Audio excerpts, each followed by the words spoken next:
કોઈ પણ પ્રશ્નના કોઈ પ્રિસ્ક્રિપ્ટિવ જવાબો નહીં આપું, કારણ કે હું કહું કે સત્ય નથી તો પણ એનો કોઈ અર્થ નથી, અને સત્ય કહું તો પણ કોઈ એનો અર્થ નથી. આ વસ્તુ પોતે જ જાણવી પડશે.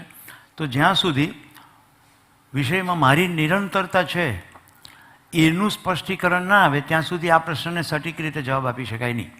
પણ અત્યારે હું એટલું કહી શકું કે જે બીજો ભાગ લખ્યો છે, જો હજારો વર્ષથી માનવ મનમાં ઘર કરેલી માન્યતાઓ જ હોય તો એમાંથી છુટકારો કેમ મેળવી શકાય?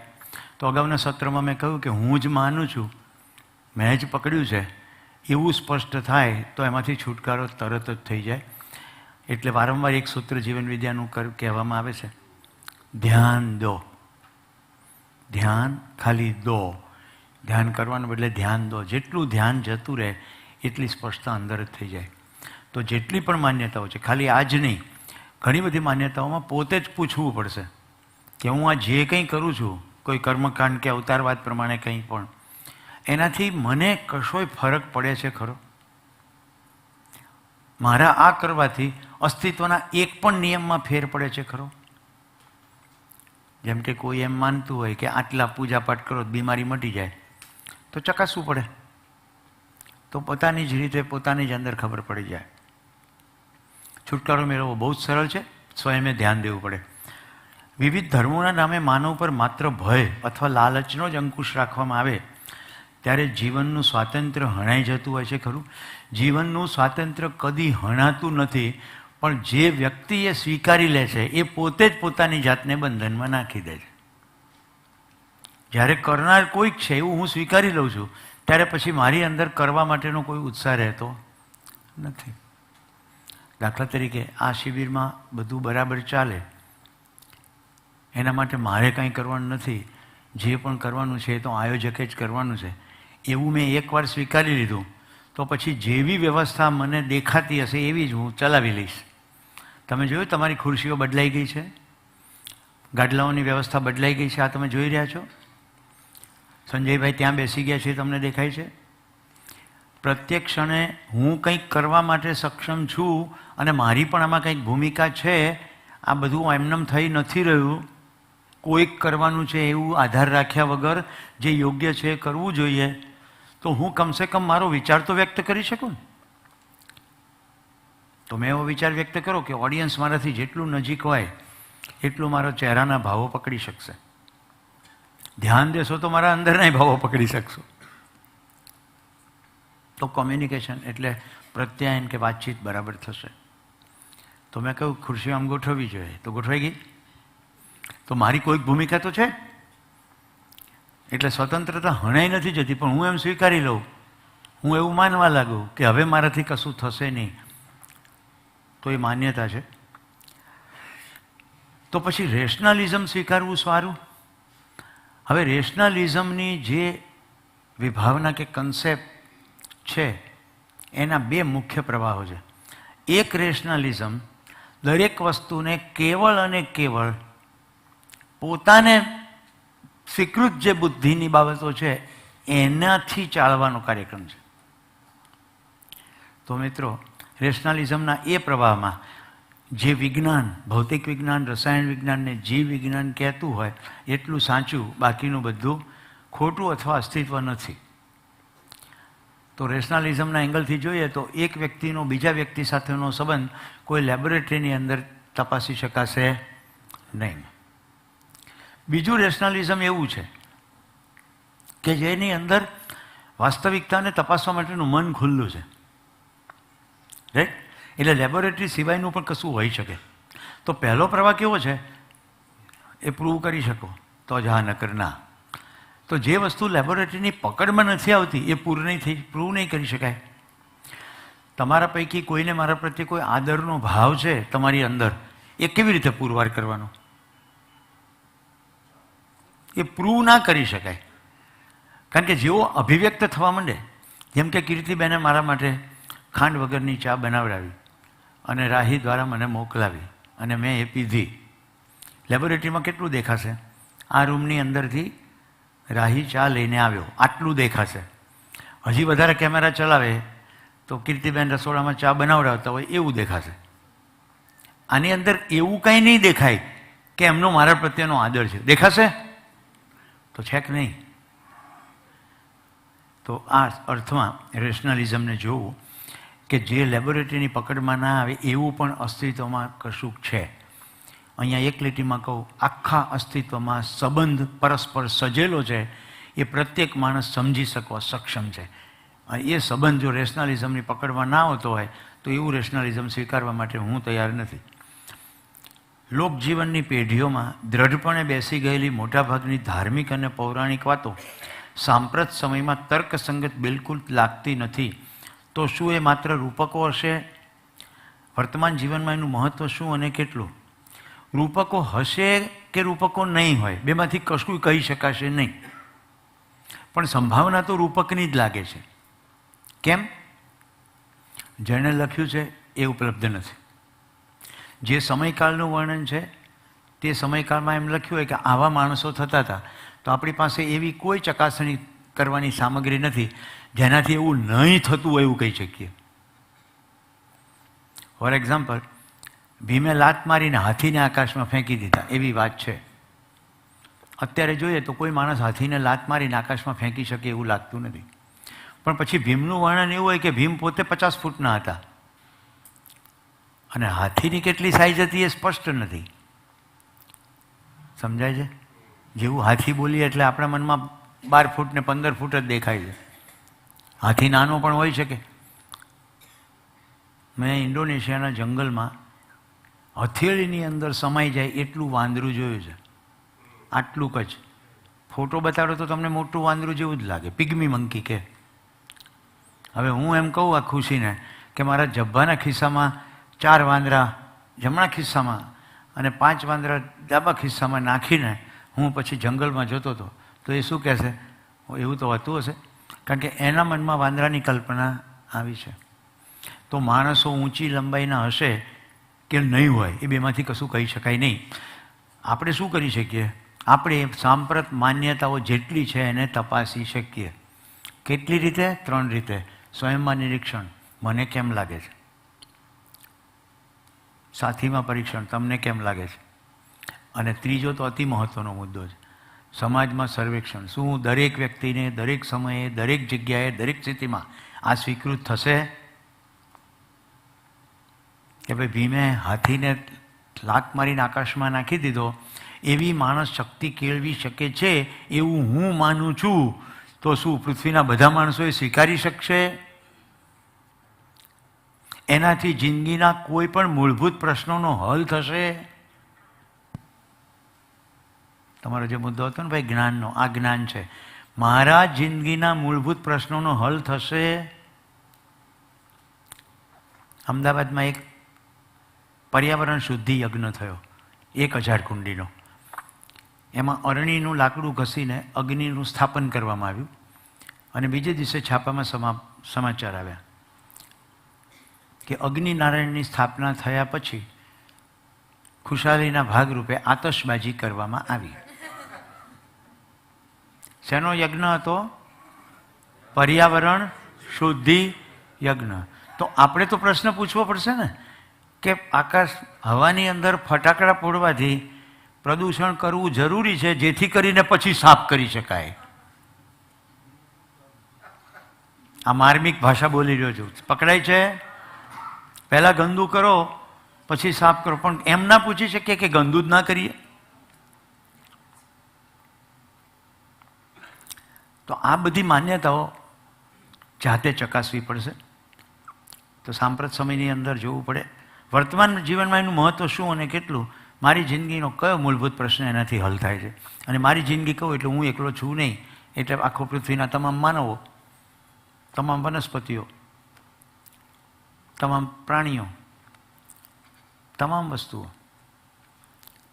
મારું કોઈ પણ કૃત્ય આખી પ્રાકૃતિક વ્યવસ્થાને બનાવી રાખનારું છે, સંવર્ધિત કરનારું છે કે ડિસ્ટર્બ કરનારું છે? એ પ્રશ્ન પૂછો એટલે વર્તમાન જીવનમાં એને મહત્ત્વની ખબર પડશે. શ્રદ્ધા, અંધશ્રદ્ધા અને અતિશ્રદ્ધા એટલે શું? સૌથી પહેલાં તો 3 શબ્દો ખાલી ભાષા પ્રયોગ છે, આપણે શ્રદ્ધાની વ્યાખ્યા કરી દઈએ. શ્રેષ્ઠતા તરફ ગતિત થવાનો ભાવ એટલે શ્રદ્ધા. કોઈ માનવે એવું શ્રેષ્ઠ આચરણ કર્યું છે કે હું પણ મારા જીવાતા જિંદગીમાં એવું શ્રેષ્ઠ આચરણ કરવા કટિબદ્ધ થાઉં છું. આ શ્રદ્ધા. કેટલાને આ સમજાયું? ઘણાને નથી સમજાણું. હે? શ્રદ્ધેય શ્રેષ્ઠ આચરણ, જેનું આચરણ શ્રેષ્ઠ છે એની તરફ મારે જવું છે. શ્રેષ્ઠતા તરફ ગતિત થવું છે, એ તરફ મને જવું છે. હવે કલ્પના કરી લો, અત્યારે આપણે શ્રદ્ધાના જેટલા કેન્દ્રો છે જેમાં આપણે જુદા જુદા દેવદેવીઓ કે જેને આપણે અવતાર માનીએ છીએ એને મૂક્યા છે. આપણે શું કહીએ છીએ? અમારું શ્રદ્ધાનું કેન્દ્ર છે. આપણે એ પ્રશ્ન કદાપી પૂછીએ છીએ કે પહેલાં અહીંયા કાંઈ નહોતું, પછી થોડા પથ્થરો ભેગા કરીને આપણે જગ્યા ઊભી કરી, પછી કોઈ એક પથ્થરને ઘડીને એની અંદર બેસાડી, પછી આપણને જેમ અનુકૂળ હતું એવું એને કપડાં પહેરાવ્યા, અને આખા દેશમાં જુદા જુદા માનવ સમુદાયો પોતાને જે ગણે છે એનું જ મૂર્તિ મૂકે છે. હા કે ના? તો અત્યારે આપણા શ્રદ્ધાના આ કેન્દ્રો છે. આ શ્રદ્ધાના કેન્દ્રમાં જે શ્રદ્ધેય રૂપક બેસાડવામાં આવ્યું છે, મૂર્તિ, ફોટો, શું આપણી અંદર એ શ્રેષ્ઠતાની સ્પષ્ટતા છે? સમજો, એ શ્રેષ્ઠતાની સ્પષ્ટતા છે. અને જો શ્રેષ્ઠતાની સ્પષ્ટતા છે તો મારી ડેઇલી જીવાતી જિંદગીમાં એ આચરણમાં છે. દેશમાં રામજીના ઘણા મંદિરો છે. મેં પોસ્ટ એન્ડ ટેલિગ્રાફ ડિપાર્ટમેન્ટના વડા એકવાર કોઈ કાર્યક્રમમાં અમે સાથે બેઠા હતા, તો મેં પૂછ્યું કે સાહેબ પિનકોડનું કેટલું મહત્ત્વ? પિનકોડ, તમે કોડનો આગ્રહ રાખો છો? મને કે દેશમાં 14,000થી વધુ ગામના નામમાં રામ શબ્દ છે. એટલે રામનગર હોય કે રામપરા હોય કે રામગઢ હોય, જેમાં રામ આવતું હોય એવા 14,000 છે. એટલે પિનકોડ ના હોય. એ વખતે ભાવનગરમાં જ ક્યાંક બેઠા હતા, એમણે કહ્યું કે ખાલી એક ભાવનગર જિલ્લામાં 3 રામપુર છે એમ. તો ક્યાં પહોંચાડે? ખાલી જિલ્લો ભાવનગર લખે તો ના પહોંચે.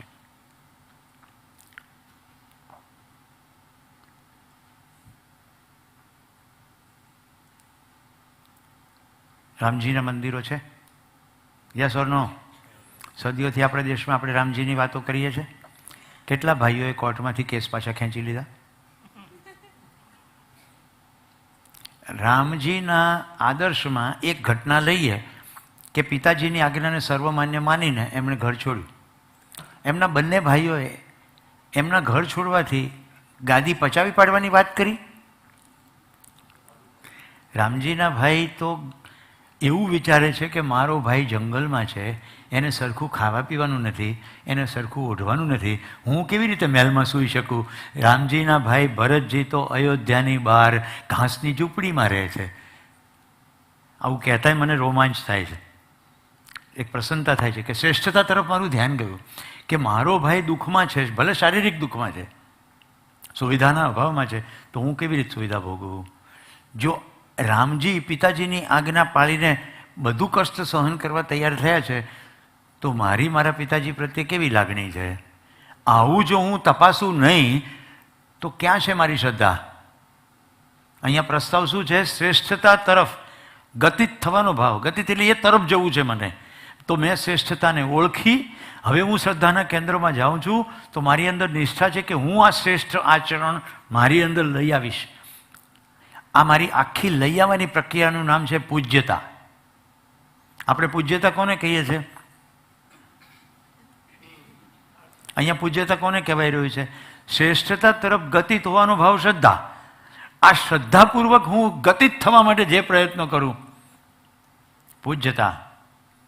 આ પ્રક્રિયા દરમિયાન તમામ પ્રકારના ભયમાંથી મુક્તિ થઈ જાય એનું નામ ભક્તિ. મારા મનની અંદર શું ચાલી રહ્યું છે એની મને સ્પષ્ટ ખબર પડી જાય, મનની અંદર પ્રવેશ થઈ જાય, એ જગ્યાનું નામ મંદિર. જો તમારો શિબિર દરમિયાન તમારા પોતાના મનમાં પ્રવેશ થઈ જાય તો આ જગ્યા પણ મંદિર જ છે.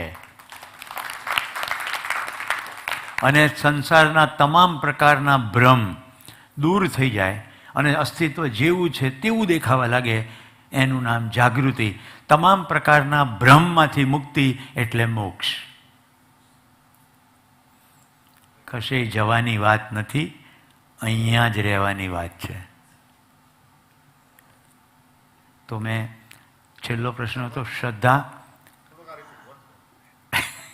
આ છે જાણવાની મોજ. તમે જોયું હશે કે દરેક શિબિરમાં બધી વસ્તુ કોમન આવતી નથી. આવું કેમ થાય છે? શિબિરાર્થીઓની અંદર જેવી જિજ્ઞાસા છે એવું જ સહજ રીતે પ્રબોધકને વ્યક્ત થવાનું મન થાય છે. અને દરેક શિબિરના શિબિરાર્થીઓની જિજ્ઞાસા એક સરખી હોતી નથી. એક જ શિબિરાર્થીને, આનો ત્રીજો શિબિર છે. મેં એને કાલે પ્રશ્ન પૂછ્યો, શું કામ શિબિરમાં આવી? મેં બેક ટુ બેક 6 શિબિર કર્યા હતા બેટા. કેટલા? 6. ખબર પડી ગઈ પહેલા શિબિરમાં. હવે જાણવાનું શરૂ થયું છે. અત્યાર સુધી બધો બહુ ભ્રમ પકડી રાખ્યો. ઓકે, હવે તો જાણવું જ છે. એક શિબિરમાં બધું પકડાયું નહીં, ચલો બીજો શિબિર, ચલો ત્રીજો. બેક ટુ બેક 6 શિબિર કર્યા. શિબિરનું વિષય વસ્તુનું કેન્દ્ર બિંદુ ખબર પડી ગઈ કે વાત તો મારી જ થઈ રહી છે. જીવન વિદ્યા, હું જીવન છું, આ શરીર ચલાવું છું. વાત તો મારી જ થઈ રહી છે. હું કઈ માન્યતાઓને અંતર્ગત મારી જિંદગી જીવું છું, સવારથી સાંજ સુધી કઈ માન્યતા અંતર્ગત હું કામ કરું છું. એક માન્યતા તપાસતા ગયા એમ ભ્રમ દૂર થતો ગયો. ખબર પડતી કે ઓ આવું માનીને જ આવું કરતા હતા. તો જો પ્રશ્ન હતો શ્રદ્ધા, અતિશ્રદ્ધા અને અંધશ્રદ્ધા. મેં કહ્યું કે 3 શબ્દો ખાલી ભાષાનો ઉપયોગ કર્યો છે કે પ્રયોગ કર્યો છે. શબ્દ એક જ છે, શ્રદ્ધા. કાં તો શ્રદ્ધા છે અને કાં તો શ્રદ્ધા નથી. એમાં અતિશ્રદ્ધા જેવું કંઈ હોય નહીં. અને શ્રદ્ધામાં અંધતા ક્યાંથી હોય? શ્રેષ્ઠતા તરફ જોવાનું છે તો અંધ ક્યાંથી આવે? એટલે આ 2 શબ્દ પ્રયોગ યોગ્ય નથી. શ્રદ્ધા સમજાવતો હતો. શ્રેષ્ઠતા તરફ ગતિત થવાનો ભાવ.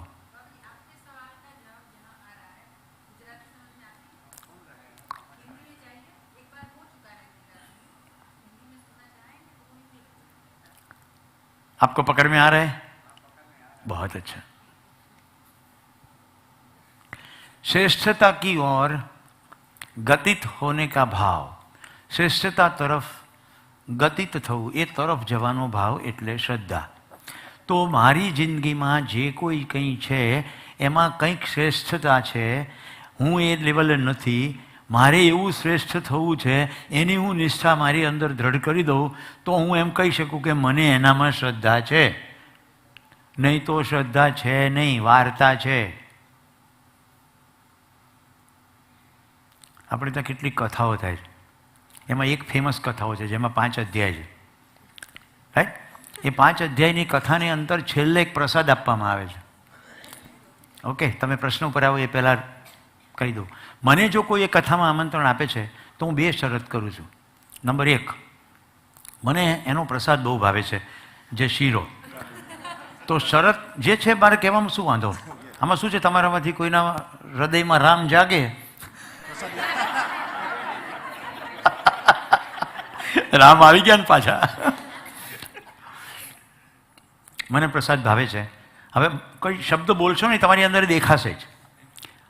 એ કથામાં મારે જવાનું છે તો કથાનું જે નામ છે એના અનુરૂપ મારે વર્તવું જોઈએ કે નહીં? તો હું યજમાનને કહી દઉં છું કે મને આ પ્રસાદ બહુ ભાવે છે અને આ મારું ડિનર છે, હું ખોટું નહીં બોલું, એટલે મને 2 ચમચી આપશો તો મને મંજૂર નથી.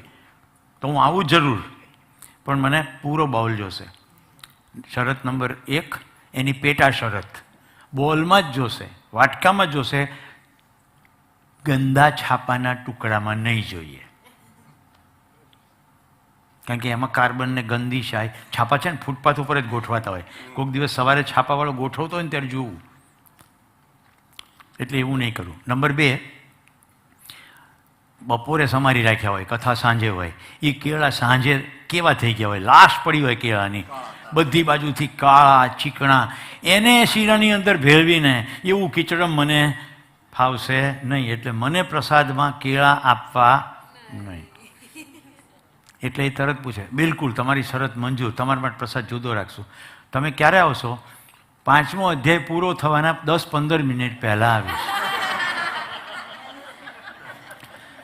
જો કથાનું નામ શું છે? ખોટું બોલાય નહીં. આ શ્રેષ્ઠતા તરફની ગતિ છે. એક તરફ સત્ય બોલીએ છે અને પછી હું આવી જઈશ અને પછી જવાનું જ નહીં. કયું સત્યનારાયણની કથા થઈ? અંદર બોલાઈ રહ્યું છે. શું બોલાઈ રહ્યું છે? આ 5 અધ્યાય ખબર છે. 5 અધ્યાયની વાર્તા ખબર છે, એ લીલાવતી, કલાવતી, સાધુવાણીઓ, ઝાડ પાંદડા, આ જ છે ને વાર્તા. તો મારા માટે એક પુત્રવત છે જેની મદદથી અત્યારે યુટ્યુબમાં પણ આ લાઈવ થઈ રહ્યું છે. એનું નામ બોની પ્રજાપતિ. એ દીકરાનું નામ છે બોની પ્રજાપતિ. એના પિતાએ આવી જીવન વિદ્યાની એક શિબિર એ બોનીએ જ ગોઠવી હતી બલોલમાં, મહેસાણા પાસે. શિબિરના છેલ્લા દિવસે એના પિતાએ એનો હાથ મારા હાથમાં મૂકીને કહ્યું, આજથી આ તમારો દીકરો છે. ઓકે. એના પિતાજીએ મને કહ્યું, લગ્ન થયા ને પછી કે મારે કથા કહેવાની છે, પણ કથા તમારે કરવાની છે. હવે કેવી મોજ! અધ્યાય મારે બોલવાના, પ્રસાદે મારે જ નક્કી કરવાનો. પણ એ કથા કઈ હશે? આપણી શિબિરમાં એ ચોથા દિવસે બપોર પછી, એટલે ટેકનિકલી આપણે 5મા દિવસે બપોર પછી અથવા 6ઠ્ઠા દિવસની સવારે એ અધ્યાય આવશે. રાઈટ? આપણે સત્યને હજી સ્પર્શ્યા નથી. આપણે સત્ય જોઈશું, બ્રહ્મ જોઈશું, અવતાર જોઈશું, ઈશ્વર જોઈશું, બધું જ જોવાના છીએ. ભૂત, પ્રેત, દેવી દેવતા બધું આવી જશે, કશું બાકી નહીં રાખીએ. પણ ત્યાં સુધી બહુ પ્રીમેચ્યોર છે, ત્યાં સુધી હજી વાર છે. આપણું જ પહેલાં ઠેકાણું કરીએ, પછી બીજી વાત પછી કરશું. તો શ્રદ્ધા સમજાઈ ગયું? મારે શ્રેષ્ઠતા તરફ જવું છે. યસ સર, તમે શ્રદ્ધામાં કહ્યું કે અંધશ્રદ્ધા જેવો કોઈ શબ્દ નથી, એવું કહ્યું ને? કંઈ મેં એવું કહ્યું કે અંધશ્રદ્ધા શબ્દ પ્રયોગ છે. હા, પણ તો એ શબ્દ એટલો બધો પ્રચલિત કેમ છે, અંધશ્રદ્ધા? કોઈ પણ વસ્તુ પ્રચલિત છે એમાં શું મોટી વાત છે? જાહેરાત, તમામ પ્રકારની જાહેરાતો પ્રચલિત છે. એકવાર કશુંક શરૂ થાય, બીજો તાળી પાડે, હજારો લોકો દોડવા માંડે. માનવાની ક્રિયા. એટલે અંધશ્રદ્ધાનું એક્ઝિસ્ટન્સ છે ને ત્યારે એ પ્રચલિત છે. ના, અંધશ્રદ્ધા એક્ઝિસ્ટન્સ નથી. એક્ઝિસ્ટન્સમાં જે છે એની સમજનો અભાવ, એનું નામ અંધશ્રદ્ધા. શ્રદ્ધા સમજ્યા વગર અનુસરે છે એટલે અંધશ્રદ્ધા. જો હું 2-3 મુદ્દાઓ કહું એટલે તમને પણ મજા આવશે અને વધારે સ્પષ્ટ થશે. અસ્તિત્વમાં કશે પણ અંધારું નથી. લ્યો, હવે તમે કહો કે અંધારું તો રાતે હોય છે, એ તો અસ્તિત્વગત છે. ના, પ્રકાશનો અભાવ જે જગ્યાએ મને લાગે છે એને માટે મેં શબ્દ પ્રયોગ કર્યો છે, અંધારું. મને જ્યારે નથી કશું દેખાતું ત્યારે હજી દેખવાવાળા ઘણા છે. એવી ફ્રીક્વન્સી છે જેની અંદર દેખવાવાળા જીવો છે જે આંખથી નથી જોતા. તમે ચામાચીડિયાને જાણો છો? ચામાચીડિયાના માથામાં એક એવી રચના છે, એ ધ્વનિના તરંગો ત્યાંથી પ્રસારિત કરે છે. ચામાચીડિયું, માનશો નહીં, આ બધું નાનું નાનું છે, અદ્ભુત ઇન્ટેલિજન્સ છે જ. એ ચામાચીડિયું ધ્વનિના તરંગો પસાર કરે છે, એ ભટકાઈને પાછા આવે છે. એ જેટલા સમયમાં પાછા આવે છે એના આધારે ચામાચીડિયું કોઈ વસ્તુ અવરોધક કેટલે દૂર છે એનો અંદાજ કાઢી લે છે. અને એટલે એક બંધ રૂમમાં, સંપૂર્ણ અંધકારમાં, વચ્ચે દિવાલ ઊભી કરવામાં આવી, એમાં એક બાકોરો રાખ્યો. તો રૂમના આ ભાગમાંથી ચામાચીડિયું પાંખો બંધ કરીને, કારણ કે બંધ ના કરે તો નીકળી નહીં શકે, બંધ કરીને બાકોરામાંથી બીજા રૂમમાં જતું રહે છે. મતલબ કે આંખથી જોવાનો કાર્યક્રમ અહીંયા થઈ રહ્યો નથી, અહીંયા કાનથી જોવાનો કાર્યક્રમ થઈ રહ્યો, અથવા એ સોનારથી. આપણે પહેલા દિવસે કહ્યું હતું ને, અડીને જો, ચાખીને જો, સૂંઘીને જો. જોવું એટલે સમજવું. સમજવાની આખી પ્રક્રિયા આંખ ઉપર નિર્ભર નથી, માત્ર ને માત્ર. તો જે ફ્રીક્વન્સી હું સાંભળતો નથી એવી ફ્રીક્વન્સીઓ છે અવાજની. જે ફ્રીક્વન્સી મને દેખાતી નથી, અલ્ટ્રાવાયોલેટ ને ઇન્ફ્રારેડ સમજો છો ને? તો તમે જાનીવાલી પીનાલા કલર જોઈ રહ્યા છો, પણ અલ્ટ્રાવાયોલેટ ને ઇન્ફ્રારેડ નથી જોઈ રહ્યા. તો નથી એવું થોડું કહેવાય. તો પ્રકાશને ખસેડી શકાય, વધારી શકાય, ઘટાડી શકાય. પ્રકાશનું અસ્તિત્વ છે, અંધારાનું અસ્તિત્વ નથી. આ પકડાય છે? આ બધામાં દિમાગ ચલાવવું પડશે, સમજવાની કોશિશ કરશો તો જ પકડાશે. અમારે તો શિબિર 3 શિબિર પછી ઘણા મને મળ્યા છે, આ અંધારું નથી એવું તમે કઈ રીતે કહો? મેં કહ્યું એકવાર તો ધ્યાન દઈને સાંભળો. અહીંયા એટલે લખી નાખ્યું મેં, માનવું ઇઝ નોટ ઇક્વલ ટુ જાણવું. 3 રીતે જાણવાનું થાય: સ્વયંમાં નિરીક્ષણ, સાથીમાં પરીક્ષણ અને સમાજમાં સર્વેક્ષણ.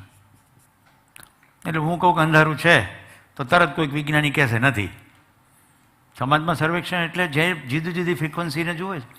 અત્યારે હબલ ટેલિસ્કોપ છે, આસમાનમાં ચડાવી દીધું છે, નાસા રોજ તસવીરો મોકલે. રાઈટ? આટલા મોટા અવકાશમાં જેમાં નીચેથી કાંઈ દેખાતું નથી, એવું ઘણું બધું છે. બીજો મુદ્દો, અસ્તિત્વમાં કશેય પણ કશું ઠંડુ નથી, બધે ઉષ્મા જ છે. ઉષ્મા ઓછી વધતી હોઈ શકે, જે મારા શરીરને ઓછી લાગે છે એને હું ઠંડુ કહું છું. 26 ડિગ્રી મને પરફેક્ટ લાગે છે, એનાથી નીચે મને ઠંડુ લાગે છે. 26 ડિગ્રીથી ઉપર મને ગરમ લાગે છે તો બધે ઉષ્મા જ તે. ઉષ્માને વધારી શકાય, ઘટાડી શકાય, ખસેડી શકાય. હું એમ કહું કે આ રૂમમાં અંધારું લાવો, લાવી શકશો? ના, અંધારું છે જ નહીં તો તમે એને કેવી રીતે લાવો? પ્રકાશ લાવી શકો, પ્રકાશ ઘટાડી શકો, વધારી શકો, લાઇટ ઓન કરો, લાઇટ ઓફ કરો. તો જે છે જ નહીં એનો વહીવટ કેવી રીતે કરાય? તો જે છે નહીં એ છે એવું માની લઉં, એનું નામ ભ્રમ. અને એ ભ્રમની અનુરૂપ બધી જ માન્યતાઓ. હવે ત્રીજું, અને આ જીવન વિદ્યાનું કેન્દ્રીય સૂત્ર, અસ્તિત્વમાં કશે દુઃખ નથી, સુખ જ સુખ છે, ઉત્સવ જ ઉત્સવ છે. તો દુઃખ શેનું છે? જે પણ થઈ રહ્યું છે એ નિયમની સમજણનો અભાવ બરાબર દુઃખ. ગરમી પડે, પરસેવો થાય છે, ઘટના છે. ભાઈ સાહેબ બહુ ગરમી છે, હું તો દુઃખી થઈ ગઈ, હું તો ત્રાસી ગયો. આ મેં બનાવેલી રચના છે. અસ્તિત્વમાં દુઃખ છે નહીં, સુખ જ સુખ છે, નિયમ છે, નિયમથી ઘટનાઓ છે. જે ઘટી રહ્યું છે એનું નામ ઘટના. જો ઘટ રહા હૈ વહી ઘટના. જો થઈ રહ્યું છે એ ઘટના. તો પ્રશ્ન એ પૂછવાનો છે કે કેવી રીતે થઈ રહ્યું છે? મને ખબર નથી પડતી એટલે હું દુઃખી થાઉં છું, ખબર પડે દુઃખી ના થાઉં.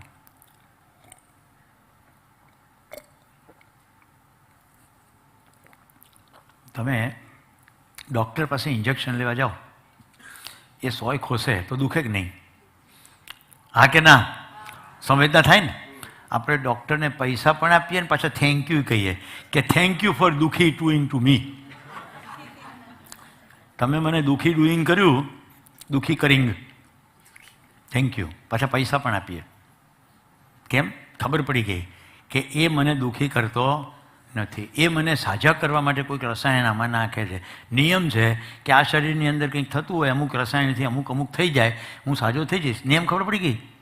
અચ્છા, ડૉક્ટર એક ફોર્મમાં સહી કરાવે કે તમારું ઓપરેશન છે, તમે ઓપરેશન ટેબલ ઉપર લુડકી શકો છો, રાઈટ? તો તમે સહી કરી દો. જો તમે સહી કરવા સક્ષમ ના હોય તો તમારા સગાવાલા પાસે કરાવડાવે. હા કે ના? એમાં એવું હોય કે કશું પણ થાય એના માટે હું જવાબદાર છું, હોશ હવાસપૂર્વક આ નિર્ણય લઉં છું. અને પછી ડૉક્ટર તમને કહે છે હવે અમે તમને બેહોશ કરીશું. આપણે એડવાન્સમાં પૈસા ભર્યા હોય બેહોશ થવાના, એડવાન્સમાં ચાકુ ચલાવવાના પૈસા ભર્યા છે, એડવાન્સમાં લોહી કાઢવાના પૈસા ભર્યા છે, એડવાન્સમાં લોહી વહી જઈશે અને મૃત્યુ થઈ ના જાય એટલે બીજી બોટલો લેવાના પૈસા ભર્યા છે. અને પાછું થેન્ક યુ તો ઊભું ને ઊભું. કેમ? ના, નિયમ ખબર છે કે અહીંયા કોઈક અનવોન્ટેડ વસ્તુ છે આ શરીરની સિસ્ટમમાં, એ અવરોધક છે. ડૉક્ટર એને દૂર કરશે તો મારી સિસ્ટમ બરાબર ચાલશે.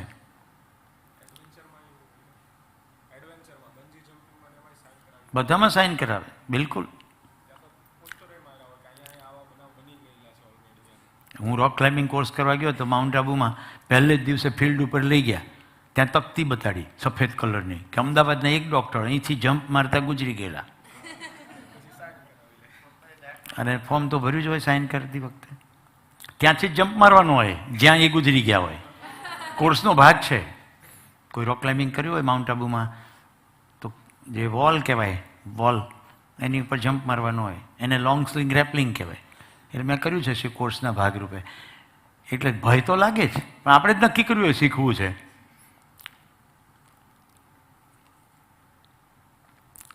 સમજાય છે ને બેન? સમજાય છે કે ખાલી મજા જ આવે છે? સમજાય.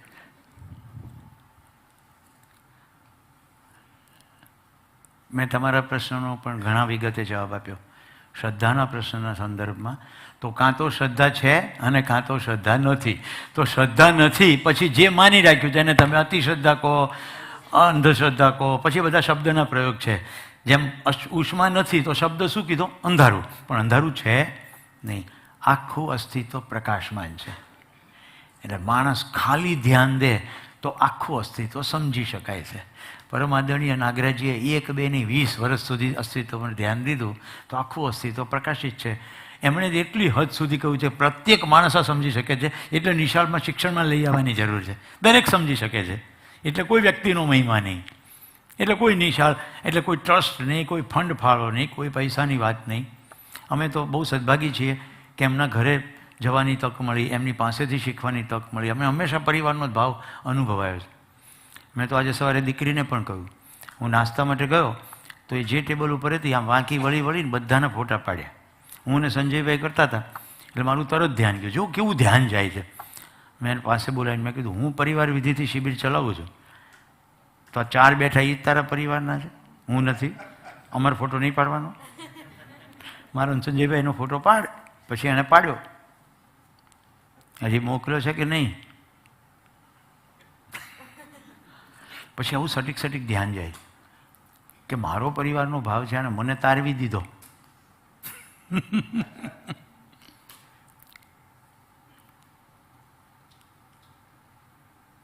કોઈ પ્રશ્ન?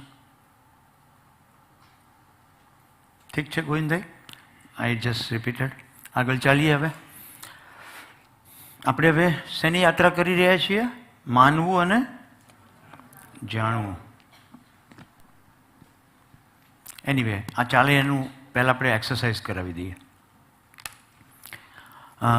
તમે બેટા 3-4 દીકરીઓ વોલેન્ટિયર થઈ જાઓ. બધાને ખીલ્લી મળશે,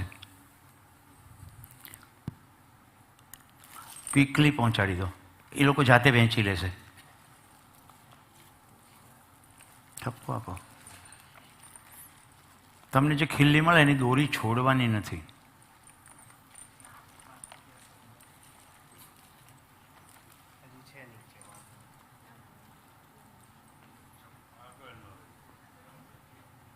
એક એક નહીં આપવાની બેટા, આખો થપ્પો આપી દો, લોકો અંદર વહેંચી લેશે. તમે પણ એ જ કામ કર્યું. થેલી કાઢી લેવાય, થપ્પો આપી દેવાય તો જલ્દી વહેંચાય.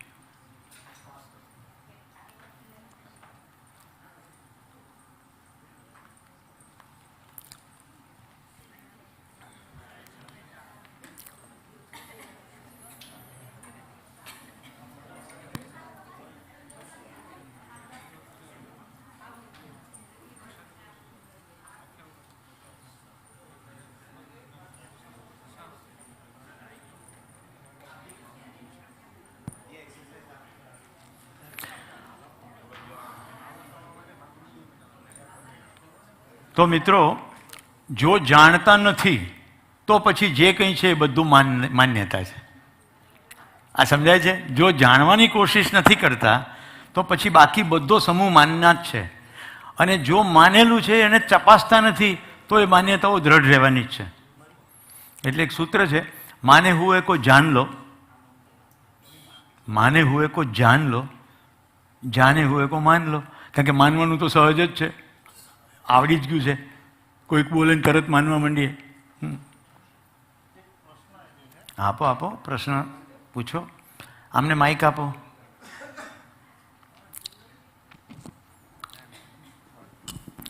જે લોકોને ખીલ્લી ન મળી હોય હાથ ઉપર કરજો.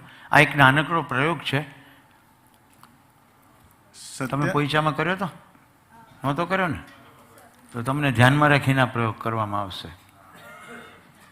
સત્યનારાયણની કથાની અત્યારે વાત થઈ તો તેના પરથી એક પ્રશ્ન છે કે એક જ વ્યક્તિ જે શીરો બનાવે છે એ કાયમ જે બનાવે છે એનો સ્વાદ અને આ કથા વખતે જે બનાવે છે એનો સ્વાદ, ઘણા લોકો એવું બોલે છે કે ડિફરન્ટ આવે છે. તો એને શ્રદ્ધા હમણાં એક્સરસાઇઝ પૂરી થશે એટલે જવાબ મળી જાય. બધાને મળી ગઈ ખીલ્લી? ઓકે, ખીલ્લીને બાંધેલી તમને આપવામાં આવી છે, બાંધેલી જ રાખજો. આવી રીતે લટકાવો. હાથને થોડો લાંબો રાખો મારી જેમ, જેથી ખીલ્લી હલાવો ત્યારે તમને વાગે નહીં.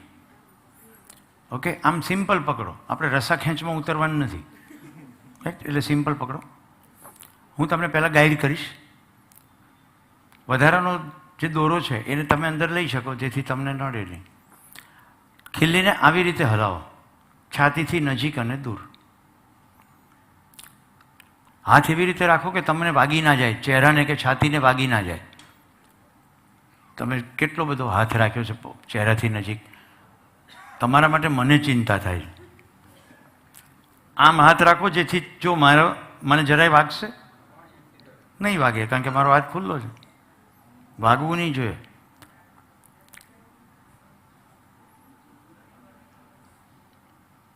મારી સામે નથી જોવાનું માતાજી, ખિલ્લીની સામે જોવાનું.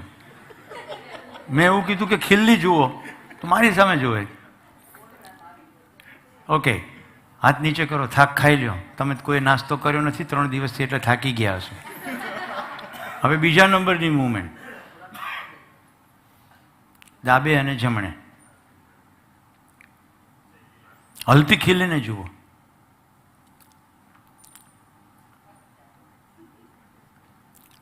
કેટલાક લોકો ત્રાસી આંખે બીજાની ખીલ્લી જોવે. આ જ સંજયભાઈએ એમના પત્ની અને દીકરીની સાથે મળીને આ તમારા માટે ખીલ્લીઓ બાંધીને તૈયાર કરી છે. બધી ખીલ્લી એક જ દુકાનમાંથી એક જ સરખી લેવામાં આવી છે, એટલે કોઈની ખીલ્લી જોવાની જરૂર નથી. દોરી પણ એક જ દુકાનમાંથી એક જ સરખી છે. હજી મારી સામે જોવે, મારી સામે નથી જોવાનું, ખીલ્લીની સામે જોવાનું. ઓકે, હાથ નીચે. હવે ત્રીજા નંબરની ગોળ ગોળ લંગસિયા લડાવવાના નથી. ઉત્તરાયણમાં જે લડાવો છો ને એવા પેચ લડાવવાના નથી, એટલે કાળજીપૂર્વક ખીલ્લી હલાવો. હલતી ખીલીને જુઓ. Okay, good. હાથ નીચે પાડી દો, આંખો બંધ કરો. મનમાં પહેલા નંબરની ખીલ્લીનું હલતું ચિત્ર લઈ આવો કે જેમાં ખીલ્લી છાતીથી નજીક અને દૂર જઈ રહી છે. મનોમના ચિત્ર જોતા જોતા કહો, આજે મારી મનની ઈચ્છા પ્રમાણે ખીલ્લી હલશે.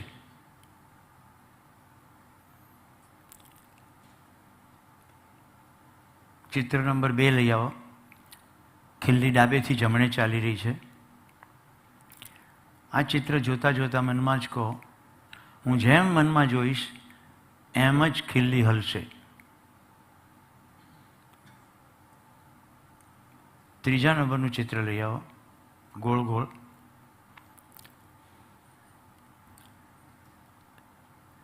ચિત્ર જોતા જોતા મનોમન બોલો, જેવું હું ચિત્ર મનમાં જોઉં છું તેમજ મારી ઈચ્છા પ્રમાણે આજે ખીલ્લી હલશે જ. હવે ત્રણેય ચિત્ર વારાફરતી એકવાર લઈ આવો. એ જ વાક્ય બોલો મનમાં, અને પછી આંખો ખોલી નાખો.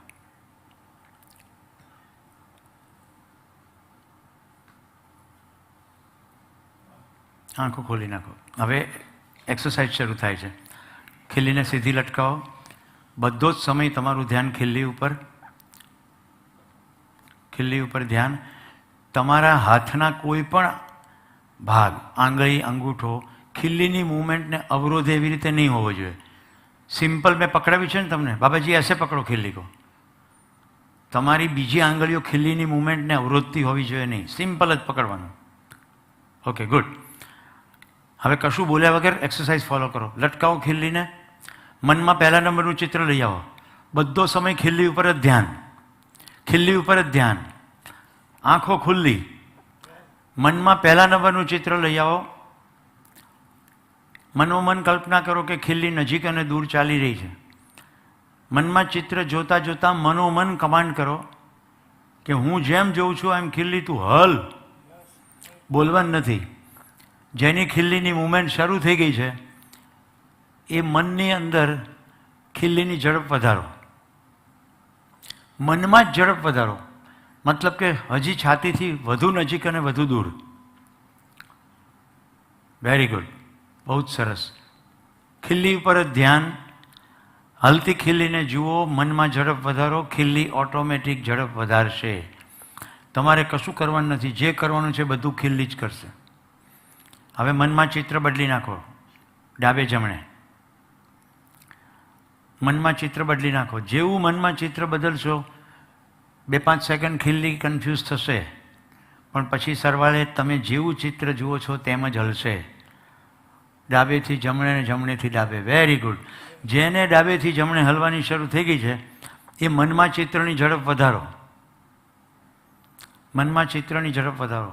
ખૂબ સરસ.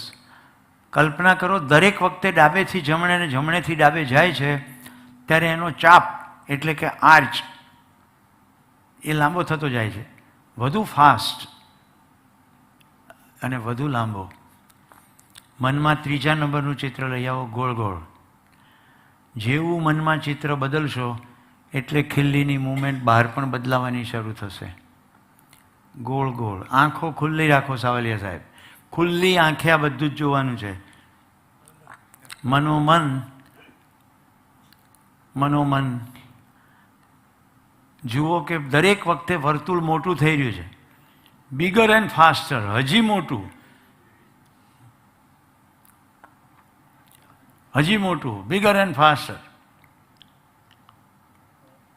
એટલે મોટું વર્તુળ અને ફાસ્ટ. Very good. એક્સરસાઇઝ પૂરી. હાથ નીચે. જે લોકોની ખિલ્લી 3માંથી એક પણ મૂવમેન્ટમાં હલી હોય પોતાની જગ્યાએ ઊભા થાવ. જે લોકોની ખિલ્લી હલી હોય ઊભા થાવ પોતાની જગ્યા ઉપર. બોલવાનું કીધું નથી, ઊભા થવાનું કીધું છે. તમે માની લીધું એમાંય કે બોલવું પડશે. ભાઈ ઊભા થવું કમ્પલસરી નથી. ઓકે. આટલા બધા લોકોની ખિલ્લી હલી, આજુબાજુ જોઈ લો એકબીજાને, કારણ કે પછી જે મુદ્દો કહું એ સમજણ પડે. ઓકે. હવે બેસો. માઇક તમને આપવામાં આવશે. પ્રશ્ન પહેલેથી પૂછી દઉં છું, ખિલ્લી જવાબની અંદર બોલવાનું નથી. આ સીધું એક્સરસાઇઝના આધારે મને કહો, જિંદગી માટે તમને આમાંથી શું સમજણ પડી? પ્રશ્ન સમજાયો? જવાબની અંદર ખિલ્લી બોલવાનું નથી, હલવાનું બોલવાનું નથી, કારણ કે કાલથી ખિલ્લી સાથે નથી. જિંદગી તમારી છે. શું જિંદગી માટે શું શીખવા મળ્યું, શું સમજવા મળ્યું, ક્યાં ધ્યાન ગયું? પાછળ માઇક આપો. પછી માઇક આવે પછી માઇકથી બોલજો. પહેલાં પાછળ. બધું આપણી પર ડિપેન્ડ છે. આપણા વિચારો ઉપર જ ડિપેન્ડ છે, એ પ્રમાણે કાર્ય પદ્ધતિ થાય છે. જેમ વિચારીએ છીએ એમ કાર્ય કરીએ છીએ. અહીંયા આવવા દો. શાબાશ.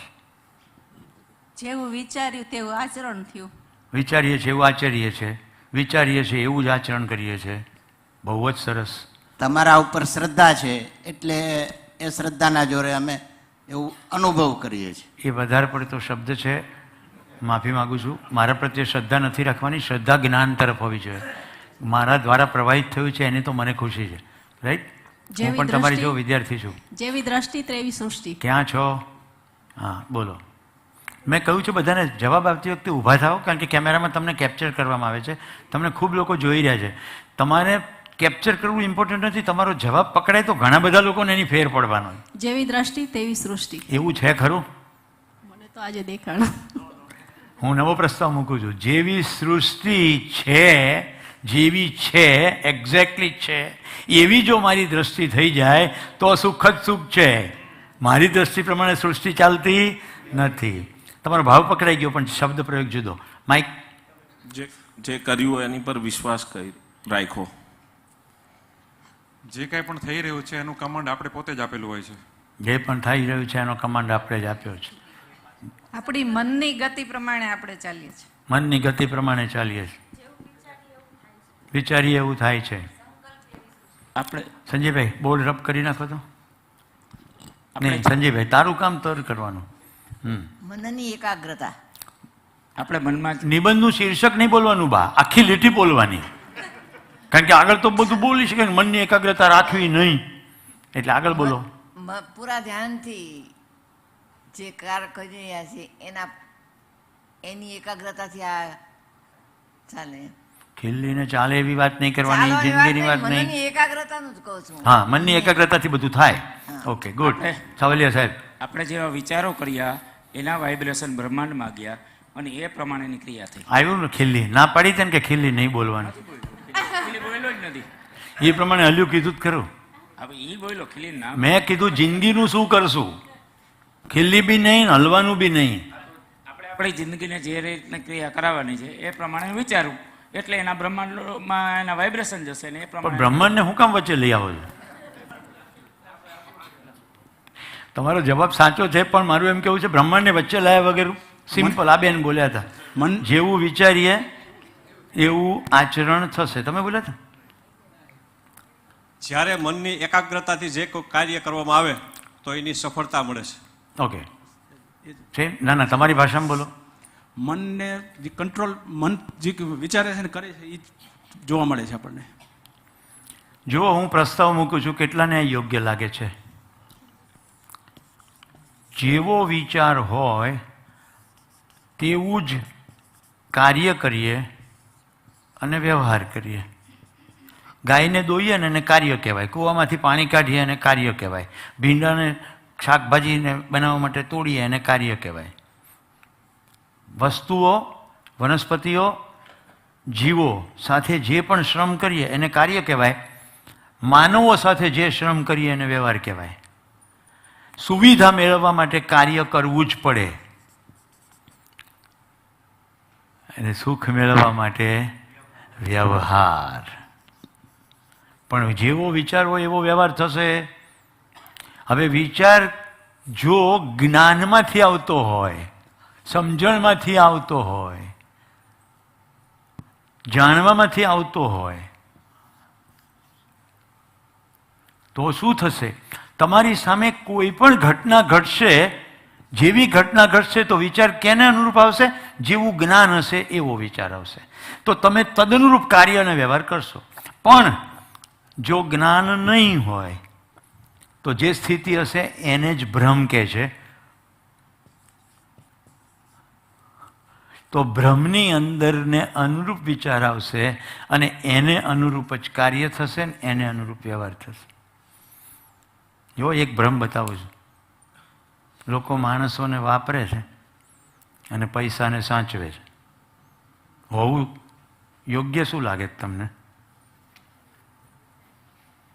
માણસોને વાપરે છે અને પૈસાને સાચવે છે, તમને શું યોગ્ય લાગે છે?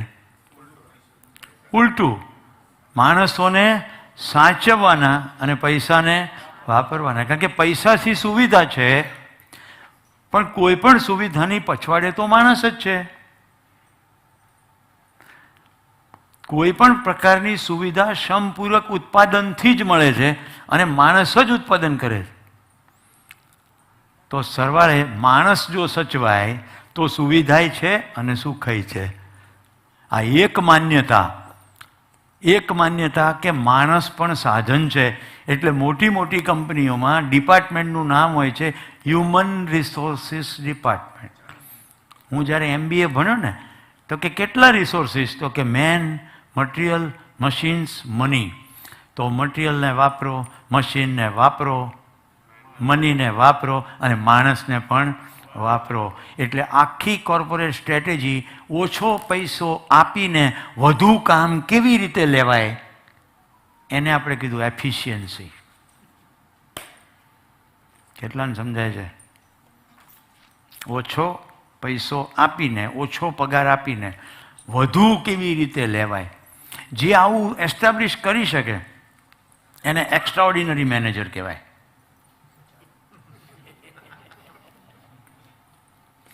પોતાનું ધાર્યું કરાવવામાં માણસનું જે થવું હોય થાય, પણ રિઝલ્ટ પ્રોડ્યુસ થવું જોઈએ એને ઇફેક્ટિવ મેનેજર કહેવાય. અસર જેવી કરવી તેવી કરી, એના માટે જે કરવું પડે. એક આખું કુટુંબ વિચ્છિન્ન થઈ જાય એવી ખબર હોય છતાં મેનેજર એ કુટુંબની વ્યક્તિની ટ્રાન્સફર કરે, કારણ કે ત્યાં એને મૂકવાથી કંપનીને બહુ મોટો ફાયદો થનાર છે. કેટલાને સાદું સમજાય છે? ઘરમાં બાળકોને ચિત્રકાર થવું છે, સંગીતકાર થવું છે, ખેડૂત થવું છે, પણ માતા પિતાનો ભ્રમ છે કે એને તો ડૉક્ટર જ બનાવાય. એક અદ્ભુત સંભાવનાનું ઘરમાં ખૂન કરી નાખવામાં આવે અને ખબર જ ના પડે. કારણ કે ભ્રમ છે. સુવિધામાં સુખ સમાયેલું છે. હવે આ ચાર્ટ જુઓ. સુવિધા છે અને સુખ સદંતર જુદી બાબત છે. તો જ્ઞાનમાં ખબર પડે કે માણસની અંદર વિચાર છે, માણસ શરીર નથી, શરીરને સુવિધા જોઈએ, પણ વિચારનું ભાથું જ્ઞાનમાંથી આવે તો જિંદગીની કોઈ પણ સ્થિતિની અંદર જ્ઞાનની રોશનીમાં એ વ્યવહાર કરી શકશે બીજા માનવો સાથે અને તદ્દનરૂપ સુવિધાઓ મેળવી શકશે. ભાઈ તમારી સાથે મારો યોગ્ય વ્યવહાર હોય તો તમે મને જમાડો, તો મારા શરીરને જોઈતી સુવિધા તો મળી ગઈ ને. પણ મને એ ખબર પડવી જોઈએ કે ભઠ્ઠી આગળ કોઈ પોતાની જાતને 2 કલાક શેકે છે ત્યારે ભોજન મળે છે. તમે આજે 3જો દિવસ છે અહીંયા જમવાનો, તમારામાંથી કેટલા લોકોએ રસોઈયા કે સર્વિસ કરવાવાળાનો આભાર માન્યો? એટલે ગણવા પડે એટલા જ થયા ને. અહીંયા 7-8, અહીંયા 5-6, 13-14 જણા 100માંથી. સમજાય છે? અમે ભર્યા જ શિબિરના પૈસા, તે દે જ ને ખાવાનું. આ બધા ભ્રમ હોય છે.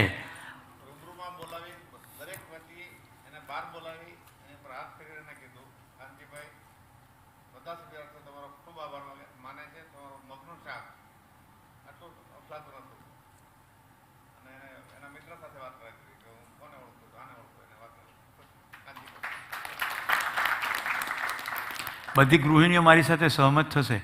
ગમે એટલો પરસેવો પાડ્યો હોય, ઘરની કોઈ વ્યક્તિ જમતી વેળા એમ કે બહુ અદ્ભુત બન્યું છે, આને કહેવાય વ્યવહાર. કારણ કે એને ચૂલા સાથે કર્યો શ્રમ, શાકભાજી સાથે કર્યો શ્રમ, આ બધું કાર્ય છે. 3 અવસ્થાઓ સાથે શ્રમ થાય: પદાર્થ, વનસ્પતિ અને પ્રાણી. જેમ કે કૂવામાંથી પાણી કાઢ્યું એટલે પદાર્થ સાથે શ્રમ કર્યો. ઓકે, કૂવામાંથી કાઢો, નળમાંથી કાઢો, ફ્રીજને બોટલમાંથી કાઢો, ગમે ત્યાંથી પાણી કાઢ્યું. પછી વનસ્પતિ સાથે શ્રમ, રાંધવાની આખી પ્રક્રિયામાં વનસ્પતિ જગતની બધો મસાલો આવે. તો ખેતરથી લઈને ચૂલા સુધી બધો શ્રમ આ ખ્યાલ આવે છે ને. તો મગનું શાક, મગ બીજ છે વનસ્પતિનું એકમ, તમે એનું શાક ખાધું, શ્રમ, એને કીધું કાર્ય. એવી જ રીતે જીવો. સંજયભાઈ મારા માટે લેમન ટીનું પડીકું લઈ આવ્યા. આમ ડીપ ડીપ કરીએ, એની ઉપર લખ્યું હતું લેમન હની. સંજયભાઈ તમારું ધ્યાન ખેંચવા માટે કહી રહ્યો છું. એકવાર જ્ઞાનની રોશની આવવા માટે પછી કેવું કેવું ધ્યાન ખેંચાય. ઉપર વાંચીએ ને હની એટલે તરત ખ્યાલ આવે કે એક મધમાખી અમદાવાદથી કલકત્તા સુધીનું અંતર 7-8 વાર કાપે એની શરીર યાત્રા દરમિયાન, અને મધ એકઠું કરે છે. આઈન્સ્ટાઈન એવું બોલ્યો છે કે જો પૃથ્વી પરથી મધમાખીનું અસ્તિત્વ ખતમ થશે તો 4 વર્ષની અંદર આખી માનવજાત સાફ થઈ જશે. તો કેવો હૃદયમાં કૃતજ્ઞતાનો ભાવ આવે. એટલે સંજયભાઈ માટે તો આવે જ આવે, મધમાખી માટે પણ આવે.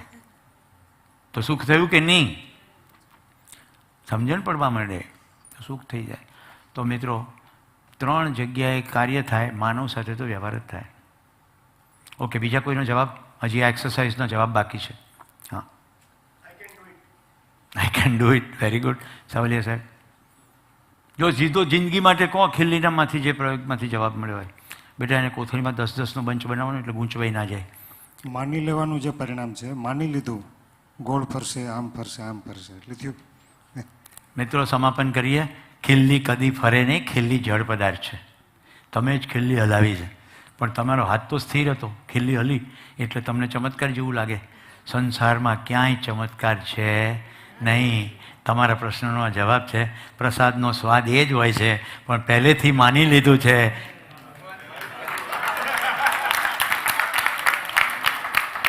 આપો એમને માઇક.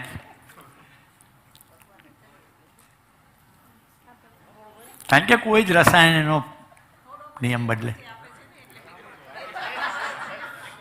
2 ચમચી આપે છે એટલે મીઠો લાગે છે. થોડું મળે એ જ મીઠું લાગે, વધારે થઈ જાય એટલે આપણને એનો ઓડકાર આવીને એમ થઈ જાય. એકદમ બિલકુલ બિલકુલ બિલકુલ બિલકુલ અપેક્ષા છે લારી ક્યાં તો બહુ સરસ જ છે અને થોડું મળ્યું. હા, લારી ઉપર જે ભેળપુરી કે પાણીપુરી મળે એ મીઠી લાગે, ઘરે એબન્ડન્ટ હોય એટલે ન લાગે. હવે તમને ખ્યાલ આવશે કે દુકાનો કેવી રીતે ચાલે છે. ભાગ્યોદયના ખમણ એટલે સુરતના બેસ્ટ ખમણ. એક જણ બોલે, બીજો તાળી પાડે અને પછી બધા દોડે. મારા મોટાભાઈ જે છે સુરતમાં રહે, એ કે અમારે ત્યાં એક ભાગ્યોદય ખમણની દુકાન છે, ત્યાં 10 વાગ્યા પછી ખમણ ના મળે. મેં કીધું ભાઈ તમે એવું બોલો ને એટલે જ ના મળે. કારણ કે એને પાટિયું માર્યું છે, શું 10 વાગ્યા પછી ખમણ મળશે નહીં. એટલે જે વાંચે ને એમ થાય યાર એવો તો કેવા ખમણ હશે. સવારે દુકાન ચાલુ કરે છે, 10માં ખમણ પૂરા થઈ જાય, હું રહી જાઉં તો જિંદગી મારી નિષ્ફળ જશે. એટલે હું તો લઈ આવું, પછી પ્રફુલ્લ દાદાને કહું, પ્રફુલ્લ દાદા તમે ભાગ્યોદયને ખમણ ખાધા? ના. તો પ્રફુલ્લ દાદા હોત જાય. પછી બધા એમ લાઈન લગાડે, 10 વાગે ખમણ પૂરા થઈ જાય. બધા એમ કરે તો થઈ જ જાય ને પૂરા. છાપામાં સમાચાર આવે, આજે રાત્રે 12 વાગ્યા પછી પેટ્રોલનો ભાવ વધી જશે. બધાને એમ થઈ જાય કે તંગી ઊભી થઈ જશે, પૈસાની સુવિધા ઓછી થઈ જશે, એટલે મંડે લાઈન કરવા. ભૂલી જાય કે જિંદગીના કિંમતી 2-3 કલાક લાઈનમાં ઊભું ન રહેવાય. કદાચ પેટ્રોલના ભાવમાં 2-3 રૂપિયાથી ટોટલ કેટલો ફેર પડે અને કેટલો વખત પડે? એક જ વાર. આવું થાય છે કે નથી થતું? બજારમાં કેરોસીનની તંગી ઊભી થનાર છે એટલે તંગી થઈ જ જાય. બધા મંડે કેરોસીન ભરવા. હા, ઓક્સિજન સિલિન્ડર, રેમડેસિવિર, પથારીઓ, પછી હા ડુંગળી. ડુંગળી તો નિર્મિત કરવામાં આવેલું સ્ટ્રક્ચર હતું, હજી પણ ચાલી જ રહ્યું છે. જેની પાસે છે થોડાક પૈસા, એ બીજા માનવોનો વિચાર કર્યા વગર પૈસાની મદદથી કોલ્ડ સ્ટોરેજમાં જ્યારે સાવ વસ્તુ સસ્તી હોય ત્યારે ભરી દે છે. બજારમાં અછત ઊભી થાય પછી ધીમે ધીમે કાઢે છે, જેથી એક વ્યક્તિની પાસે ખૂબ પૈસા થાય છે, પણ બજારમાં વસ્તુ એટલી મોંઘી થઈ જાય છે કે સાવ સામાન્ય મજૂરી કરીને જીવનાર, જેની પાસે એટલા સુવિધા નથી, એ પછી ખરીદી પણ ના શકે.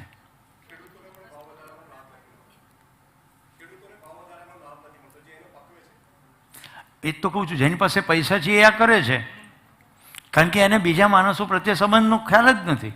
એને જો એવી ખબર પડે કે આ અછત ઊભી કરીને હું ઘરફોડ ચોરો ઊભા કરી રહ્યો છું. જેના છોકરા ભૂખે મરતા હશે ને એ ચોરી કરશે જ. મેં કહ્યું છે તમને, શોષણ થશે તો વિદ્રોહ થવાનો છે જ. વર્ષો પહેલાં ઉમાશંકરભાઈ બોલ્યા હતા, ભૂખ્યા જનોનો જઠરાગ્નિ જાગશે તો મહેલોની ભસ્મકણી પણ નહીં લાગશે. મહેલ બળી જશે ને એનું ભસ્મ પણ નહીં મળે.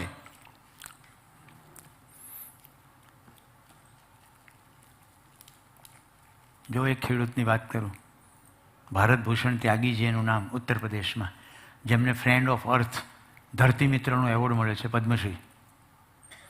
હું એમના ખેતરમાં 3 વાર ગયો ગુજરાતના ખેડૂતોની ટીમ લઈને, કે સમૃદ્ધિપૂર્વક ખેતી જીવન વિદ્યા પ્રમાણે જીવી શકાય કે કેમ.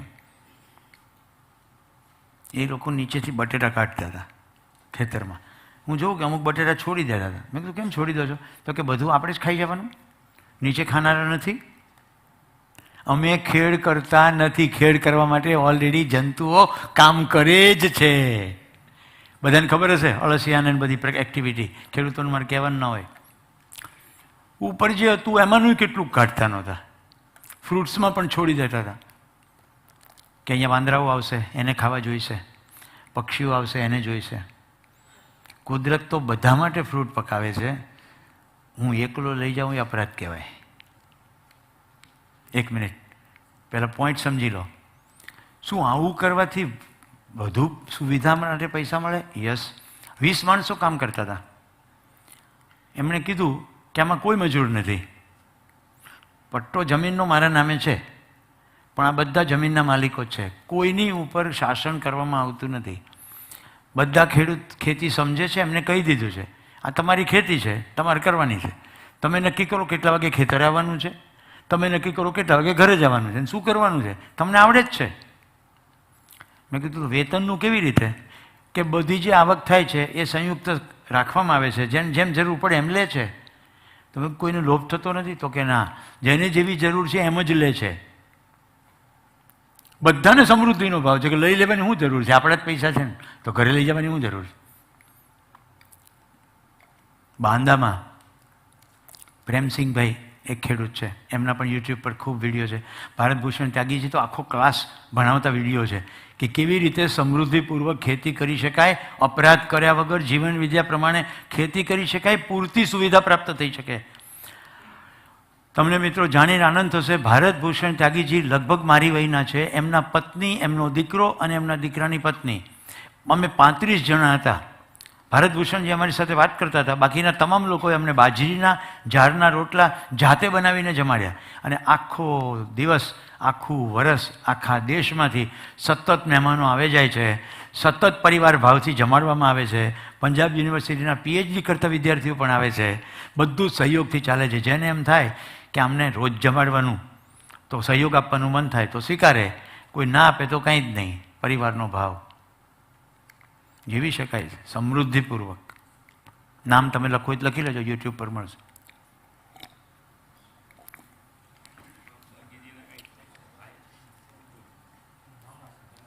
સોમ ત્યાગીજી નામના શિક્ષકના મામા થાય. મજાની વાત છે, ભાણિયાએ પહેલાં જીવન વિદ્યા શિબિર કરી, પછી ભારતભૂષણ ત્યાગીજીએ ભાણિયા પાસે શિબિર કરી, અને પછી ખેતીની આખી પદ્ધતિ બદલી નાખી. નો પેસ્ટિસાઇડ, નો ઇન્સેક્ટિસાઇડ. એટલું સુંદર બોલતા હતા ભારતભૂષણભાઈ કે ખેતરમાં નાનું છોકરું આવે ને એને પણ ખાવાનું કાંઈક મળવું જોઈએ. જમીન ખુલ્લી રખાય નહીં, જમીન આચ્છાદિત લીલીછમ જોઈએ. કશું જ ખેતરમાંથી બહાર જાય નહીં, બહારથી કશો કચરો ખેતરમાં આવે નહીં. કશું ખેતરમાં કચરો હોતો જ નથી, બધું ઉપયોગી જ હોય છે. આપણી સમજણ હોવી જોઈએ કે શું ઉપયોગી, કઈ જગ્યાએ કેવી રીતે લગાડવું. ચિયા સીડ જાણો છો? તકમરિયા જેવા બિયા 600-700 રૂપિયા કિલો થાય. બધા ધોરિયા ઉપર ચિયા સીડ ઉગેલા. મને કે ખેડૂત સહેજ ધ્યાન દે ને તો સમૃદ્ધિ જ સમૃદ્ધિ છે. કાંઈ મહેનત જ નથી કરવાની. કુદરત જ મહેનત કરે છે. આપણે ખાલી કુદરતના નિયમો સમજવાના છે. તો ધોરિયામાંથી પાણી જાય, ચિયા સીડ ઘાસની જેમ ઉગી જાય, ખાલી ફસલ જ લેવાની. પણ લોભની અંદર એક જ પાક કરવાનો, બીજું કાંઈ ઉગવા જ નહીં દેવાનું. બધા જીવડા મારી નાખવાના, બધા ફૂદા મારી નાખવાના, ઘાસ બી ના ઉગવું જોઈએ. હું જ એકલો ખાઉં, બીજા કોઈને ખાવા નહીં દઉં. એણે આખી ખેતીની સ્થિતિ ખરાબ કરી નાખી છે. પેલા ભાઈને માઇક આપો. તમારે નામ બોલવાનું, ગામ બોલવાનું. મારું નામ હરદાસભાઈ જાદવભાઈ બામરોટિયા, ગામ પીપળવડ ગીર, તાલુકો તાલાળા, ગીર સોમનાથ જિલ્લો. જે આપણે અળસિયાની જે બેક્ટેરિયાની વાત કરી, સાહેબ અમને 8 વર્ષ પહેલાં એ ખ્યાલ નહોતો કે જમીનની અંદર બેક્ટેરિયા અળસિયા કામ કરે છે. માત્ર ને માત્ર સુભાષ પાલેકરની શિબિર કરી ત્યારથી અમને ખબર પડી કે અમે ઊંધે રસ્તે છે અને કામ કરવાવાળો તો અંદર કરે છે, આપણે એમાં કંઈ દખલગીરી કરવાની થતી નથી, નડવાનું જ નથી. હા હા. એટલે શું કરવું પડે? ખાલી જોવાનું છે, રાઈટ. એક સરસ કિસ્સો કહું, તમે રાજી થયો. ગાંધીનગરના પાદરમાં દાડમનો ખેડૂત, એણે કોઈક MBA વાળા કન્સલ્ટન્ટને પકડ્યો કે દાડમ પોપટ બહુ બગાડી નાખે છે, તો શું કરવું? તો કંઈક માણસ રાખો, દાડમ ઉડાડે, એટલે પેલા પોપટ ઉડાડે, અને માણસ એકલો રહેશે નહીં એટલે પરિવાર સાથે ઝૂંપડું બાંધી દો. એનું એક વાર્ષિક આવક નક્કી થઈ ગઈ. એટલે પેલો મંડ્યો ઉડાડવાનો કાર્યક્રમ કરવા. વર્ષે દિવસે નીકળ્યો હિસાબ કે ભાઈ આટલો પગાર કર્યો, આટલા દાડમ એને કારણે બચ્યા, વગેરે વગેરે. પછી જીવન વિદ્યામાંથી પસાર થયેલા એક ભાઈ, ભરતભાઈનું નામ, એનો પરિચય થયો. તો કે આવું ન કરાય, તમે જરાક જુઓ તો ખરા, પોપટ ખાવા બેસે એટલે ખાઈને પૂરું કરે, તમે ઉડાડો છો એટલે બીજી જગ્યાએ જઈને ચાંચ મારે છે. ટોટલ પગારની આવક એક તરફ, અને પોપટને ખાવા દો, અને પછી બચેલા બદામ દાડમ જુઓ તો આશ્ચર્ય થઈ ગયું એને કે વધારે આવક હતી. પોપટને ખાવા દીધા પછી આવક ઘટી નથી, વધી. કારણ કે પોપટ એટલો ગાંડીઓ નથી કે થોડી થોડી જગ્યાએ ચાંચ મારે. માણસોના સન્નિકર્ષમાં રહીને પશુઓ પક્ષીઓ પોતાના વર્તન બદલવા લાગ્યા છે કે સતત ઉડાડ કરવામાં આવે એટલે પછી પોપટ બીજી ક્યાંક જાય ને ત્યાંય વસ્તુ ચાંચ મારીને બગાડે. કારણ કે એને એમ લાગે છે કે હમણાં ઉડાડશે એટલે ખવાય એટલું ખાવ, પછી બીજે બેસો. આખી માનવાની ક્રિયા થઈ જાય. રાઈટ. હવે આપણે એમ લખીએ કે મેંદવ ખવાય નહીં. અમારા ગાંધીનગરમાં એક ભાઈ સ્કૂટર ઉપર 2 થેલા ભરીને સચિવાલય 10:30 ઓફિસે જાય, એના પહેલાં વહેલા જાય, 9:45 વાગે જાય. 6 રોડનું નામ 6 છે, છગડો નહીં, 6 6. ત્યાં સ્કૂટર પાર્ક કરે. ત્યાં પાછળ થોડું જંગલ જેવું છે અને ત્યાં વાંદરાઓ રહે. આ ભાઈએ 2 થેલામાંથી બિસ્કીટો કાઢે અને એટલા બધા બિસ્કીટો, લગભગ 150-200 વાંદરાને પાર્લેજી ખવડાવે. હવે મને કહો, વાંદરાને કોન્સ્ટિપેશન થાય દી ક્યાં જાય? આ તમને સમજાય છે? વાંદરો એટલો શ્રમ કરે ત્યારે એ ખાય, અને વગર શ્રમ કરે સીધો જ મેંદાનું બિસ્કિટ આપી દીધું. કારણ કે એ માણસને શું ભ્રમ છે, હું જીવ દયા કરું.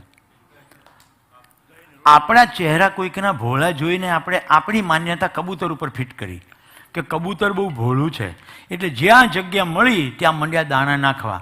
હવે એની ફરતે વાડ કરી, કારણ કે બકરી પેલું બિલાડી એને ન ખાઈ જાય, કૂતરું એને ન ખાઈ જાય. હવે કબૂતરને શું કરવાનું? ખાવાનું, બચ્ચા પેદા કરવાના, ખાવાનું, બચ્ચા પેદા કરવાના, કોઈ શ્રમ કરવાનું નહીં. કબૂતર તોતિંગને તગડા થવા માંડ્યા, બચ્ચાઓની સંખ્યા વધવા માંડી, એટલે એક નવી દુકાન શરૂ થઈ. ફ્લેટોને જાળીઓથી ઢાંકવા પડે, કારણ કે નહીં તો બધે કબૂતર ચરક કરે. હા કે ના? આપણે શું કહીએ? જીવદયા. આ જીવદયા છે કે ભ્રમ છે? પ્રકૃતિમાં અદ્ભુત વ્યવસ્થા છે. એમાં જો કૂતરું ઝપટ મારતું હોય ને તો કૂતરાને મારે કે કબૂતરને ખાતું તું, આ ભાઈ આવી જાય. અરે કૂતરું હિંસક પ્રાણીની કેટેગરીમાં આવે, એ એને ખાય જ. એક શિબિરમાં એક ભાઈ કે ના, અમારું પાળેલું કૂતરું તો કેક ખાય. આ જ તકલીફ છે. પાળેલા કૂતરા જેટલા પાલતુ પશુ છે એ તો જે ખવડાવો એ ખાય. માનવાની ક્રિયા છે ને, પશુ માને, આહાર જ્યાંથી સોર્સ છે એ માને, તો જે ખવડાવે ખાય. અમેરિકામાં પાળેલા કૂતરા કેક ખાય, બિસ્કિટ ખાય, ભાવતી ચોકલેટ ખાય, અને ઘરના લોકો ખાવા માંડે ને આપે નહીં તો રીસાઈ પણ જાય. મને એમ હતું ખાલી અમેરિકન કૂતરા જેવા હશે. અમારે ગાંધીનગરમાં ડૉક્ટર સંજયભાઈ શાહ, હું નામથી એટલે બોલું છું કે મારે કેટલાક મિત્રો જોતા હોય તો એમને મજા પડી જાય. એમણે કૂતરું પાળેલું, એનું નામ રાની. મેં કીધું રાનીને ખોટું લાગે? તો કે હા, આપ્યા વગર ખાવ તો ખોટું લાગે. તો શું કરે? રંડમજી બેસી જાય, જ્યાં સુધી હું બોલાવું નહીં ત્યાં સુધી આવે જ નહીં. માણસોની સાથે રહીને બધા જ માનવીય વર્તનની કોપી કરવા માંડે. માનના પાળવાની આખી પ્રક્રિયા ઈચ્છિત વર્તન કરાવવાની પ્રક્રિયા છે, કારણ કે તમે એના આહારનો સોર્સ છો. જો તમે પશુ પાળ્યું હોય.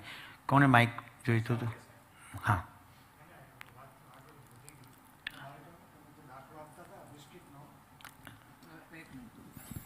આપે જે બિસ્કિટનો દાખલો આપ્યો એટલે મને યાદ આવ્યું 11 ચારો. શેરમાં 11 ચારો ગાયોને નાખે એટલે રેઢિયાર થાય વધારે ઉલટાની.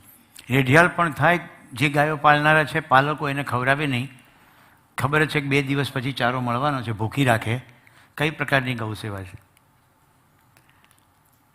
હું અને મારા પત્ની અત્યંત એક સમય દુઃખી થઈ ગયા. તમે એક ગૌશાળા જોવા ગયા, ત્યાં આગળ પાટિયું માર્યું હતું કે ગાયોને ચારો રાખવાના 20 રૂપિયા, રાઈટ? જેવું ચારો ધર્યો તો વાડ આગળ એક સામટી 100 ગાયો દોડતી આવી. બધાના હાડકા દેખાય.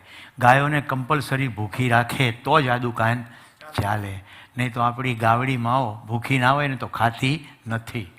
હા કે ના? એને ભૂખ લાગે તો જ ખાય ને, ભૂખ હોય એટલું જ ખાય. પણ ભૂખી રાખે તો જેટલી વાર ચારો ધરે એટલી વાર દોડે, કારણ કે પૂરતું મળે જ નહીં. પછી પાટિયું ભલે માર્યું, અમે ગૌ સેવા કરીએ. નબળી રીતે ના મળે.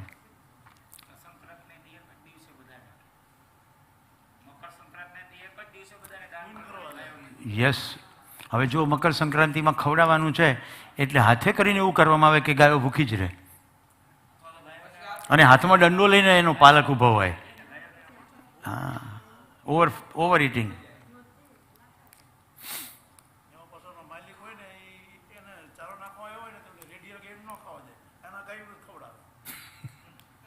એનીવે, તમને માન્યતાથી શું થાય ખ્યાલ આવી ગયો? આ ચાર્ટ ઉપર ફરી ધ્યાન ખેંચું છું. તો હવે શું કરવાનું કાર્યક્રમ? તો શું કરવું પડે? જેટલી માન્યતાઓ પકડી રાખી છે એને તપાસવી પડે. એક એક માન્યતા તપાસતા જાઓ તો તમામ માન્યતાઓનો છેદ ઉડવા માંડે, એટલે જ્ઞાન પ્રકાશિત થયું કહેવાય. તો અહીંયા તમને પ્રસ્તાવ શું કામ મૂકવામાં આવે છે? કારણ કે તમે માનવ છો, પશુ નથી. માનવોની સામે પ્રસ્તાવ હોય કારણ કે એની પસંદગી છે સમજવું કે ના સમજવું. એટલા મોટિવેશનલ પ્રોગ્રામ નથી, કન્વિન્સ કરવાનો કોઈ પ્રયત્ન નથી, સીધો પ્રસ્તાવ છે. એટલે શિબિરનું સ્વરૂપ પણ એવું છે, માનવીય વ્યવહારનું સ્વરૂપ. રાઈટ? ચાલીએ આગળ. સમયને ધ્યાનમાં રાખતા આપણે થોડાક ભય પ્રલોભનના વિડીયો બતાવીશું. આ વિડીયો એ જીવન વિદ્યાનું વિષય વસ્તુ નથી, એ સ્પષ્ટ છે ને તમને? કારણ કે શિબિર પત્યા પછી તમને જે મટીરિયલ મળશે એની અંદર સીધા જ્ઞાનના બિંદુઓ જ છે. પણ અહીંયા તમે વિડીયોના માધ્યમથી તમારી અંદર સ્પષ્ટ થઈ જાઓ કે કહેવાય શું રહ્યું છે. આ સ્પષ્ટતા એટલા માટે કરું છું કે કોઈ પણ જીવન વિદ્યાના પ્રબોધક લગભગ મને બાદ કરતા હું જેટલાને ઓળખું છું કોઈ મીડિયા વાપરતું નથી, બધા સીધી વાત જ કરે છે. હું એટલા માટે મીડિયા વાપરું છું, ઉદાહરણ વાપરું છું કે પ્રબોધક થયા પહેલાં હું મેનેજમેન્ટ ટ્રેનર રહ્યો છું, એટલે મને ખબર છે કે કોઈ વસ્તુ જલ્દી કેવી રીતે પકડી લેવાય. આ ખીલીની એક્સરસાઇઝ કોઈ કરાવતું નથી, પણ પકડાઈ ગયું તમને કે સ્વાદ કેવી રીતે વધારે આવે છે. હું તમને કહું બધી જ વસ્તુ એવી રીતે જ થાય છે. વિઝા હનુમાન પણ એવી જ રીતે છે, હડકાઈ માતાનું મંદિર પણ એવી રીતે જ છે. બધું માનેને કારણે જ છે. જો મેડિસિનમાંથી કોઈ હોય, કોઈ છે મેડિસિનમાંથી ડૉક્ટર?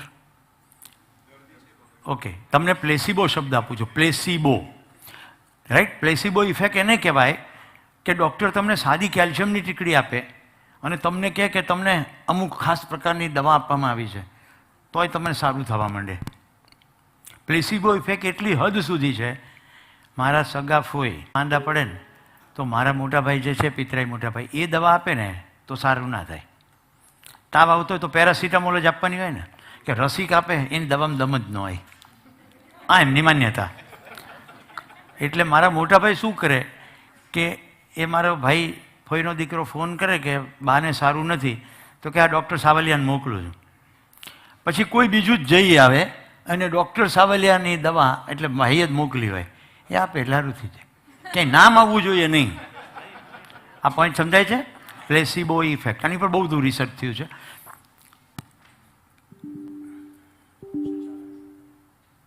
મશીન બંધ થઈ ગયું છે એમ ને? ઓકે, પ્રશ્ન? કોઈ ક્વેશ્ચન? માનના જાણના?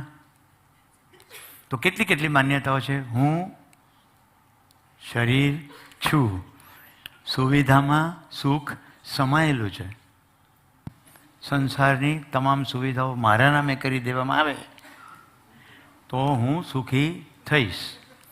મારો એક ફ્લેટ સુરતના પ્રત્યેક પરામાં હોવો જોઈએ, ગુજરાતના પ્રત્યેક શહેરમાં હોવો જોઈએ, ભારતના તમામ હિલ સ્ટેશન ઉપર એક ફ્લેટ હોવો જોઈએ. પછી ભલે એ બધો સમય તાળું મારેલું હોય. આપણે ભયપૂર્વક માનના જોઈએ.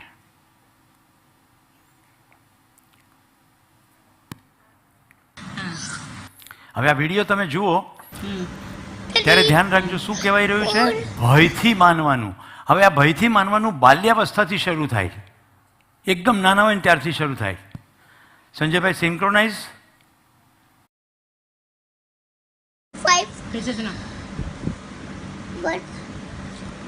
2 kan? 2. Ha. 1 2 3. 1 kan? 1 ye lah. Ha. 1 2 3 4 5. 1 kan बताना मुझे? प्यार से पढ़ाई प्यार. हाँ प्यार से पढ़ाऊंगी. 1 बता 1 बता. अकाउंट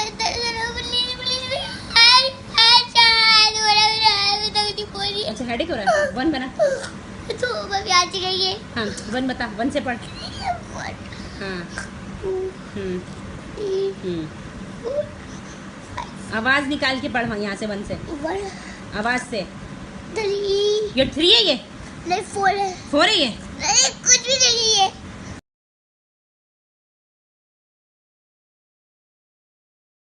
હજી ગણવાની કોઈ વય થઈ નથી, એને કશું ગણવાની હજી જરૂરિયાત પણ નથી. સમજાય છે શિક્ષણમાં શું લોચો થાય છે? જે બાળક હિંસાને કારણે સમસ્યાઓનો ઉકેલ થતો જુએ છે એ મોટો થઈને પોતાની તમામ સમસ્યાઓના ઉકેલમાં હિંસાને સાધન તરીકે વાપરે છે. પોતાની વાત મનાવવા માટે મારઝૂડ આ પ્રત્યક્ષ હિંસા છે અને શોષણ કરવું એ પ્રચ્છન્ન હિંસા છે. દમ દાટી ધમકી ગુસ્સો એક પ્રકારની હિંસા જ છે. હવે જો આ જે મધર કે જે પણ એને કરી રહી છે ટ્રીટ, એની અપેક્ષા કેટલી છે? આ દીકરી 1 થી 5 સિક્વન્સમાં બોલી, તો હવે શું નવો મુદ્દો છે? જોર સે બોલ. 3. ये 3 है ये? नहीं 4 है. 4 है ये? नहीं कुछ 5 है. 5 है ये? नहीं कुछ भी नहीं है. क्या ये कुछ भी नहीं है. 2 क्या है ये? 2 1 4 2 3 4 5 6 1 से 1 2 3 4 5.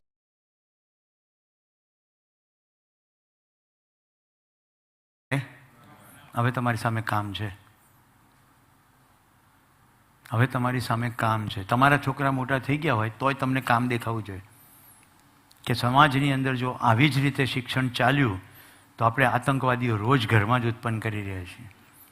આ ઘરડા ઘરની ઈંટો ચણાઈ રહી છે, ખ્યાલ આવે છે? જે માતા પિતા પોતાનું ધાર્યું કરાવીને બાળક પાસેથી પરફોર્મન્સ ઈચ્છે છે એ માતા પિતા જ્યારે પરફોર્મ નથી કરતા ત્યારે એ પછી એની ઘરમાં કોઈ જગ્યા હોય નહીં. આ નોન પરફોર્મિંગ એસેટ કહેવાય, NPA, નોન પરફોર્મિંગ એસેટ્સ. બધી બેન્કો છે ને જાહેર હરાજી કરે કે આ નોન પરફોર્મિંગ એસેટ. કેટલાને સમજાય છે? તો આ વિડીયો બતાવવાનો પર્પઝ ખાલી એટલો જ છે કે ભયપૂર્વક આ માને છે. હવે આપણે આનાથી વધારે પીડા જોવી નથી, કારણ કે બધી ફિલ્મો એવા પ્રકારની જ હોય છે. ભયથી માનવું.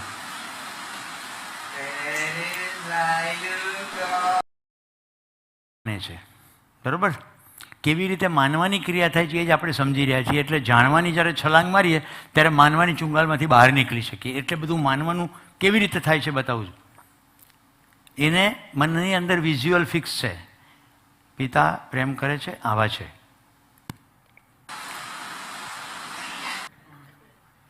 ખ્યાલ આવ્યો ને? તો ભય લાગ્યો, અજાણ્યાનો ભય, ભયપૂર્વક માનવાની ક્રિયા ચાલે. પછી આવું કેટલુંક ચાલ્યા કરતું હોય છે વોટ્સએપ પર. अगले 2 मिनट के अंदर 7 जनों को फॉरवर्ड करें. अगर इस मैसेज को सुनकर आपने अनसुना किया तो कुछ ऐसा होगा जो आपने सोचा भी ना हो.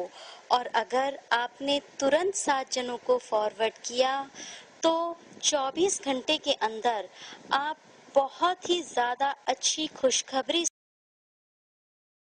નાના હતા ત્યારે આવું પોસ્ટકાર્ડનું ચાલતું હતું કે નહીં? હવે ટેકનોલોજી આવી ગઈ તો હવે નવું ટૂંકમાં સમજણ ના પડે તો ટેકનોલોજીથી કંઈ થાય નહીં. એટલે આપણે શું કહીએ છીએ? માનવ જાતિનો વિકાસ થયો નહીં, ટેકનોલોજીનો વિકાસ થયો. માણસ તો હજી ત્યાં પડ્યો છે. તો આપણે ભય જોયો. હવે પ્રલોભનથી માનવાનું ક્રિયા થાય છે એ જોઈએ.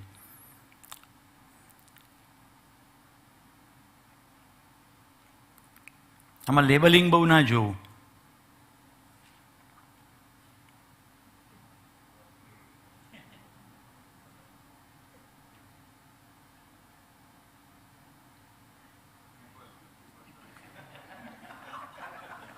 માં ક્યાં છે? ટેલિવિઝનમાં.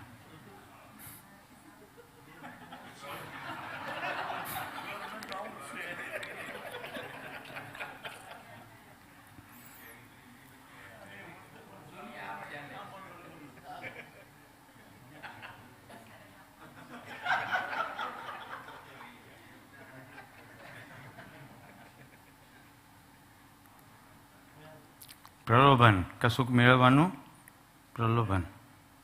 પછી મળે નહીં તો બીજું કેવી રીતે મેળવવું? આવી રીતે સંસ્કારની પ્રક્રિયા થાય છે.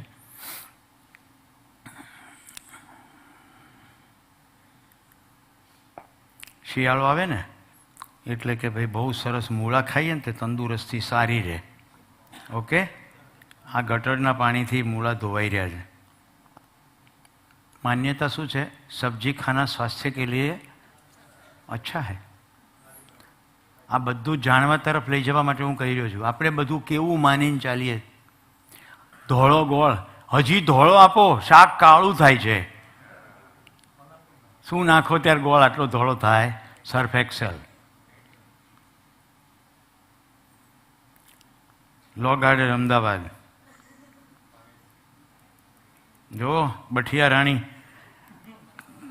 શું કરે છે? આ બઠિયા રાણી વાળો, બંકિયા રાણી કે બઠિયા રાણી? હા, જોઈ લો. બટેટા છૂંદવા માટે શું કરે છે? પાણીપુરી બહુ ભાવે છે ને, માનેલું બધું.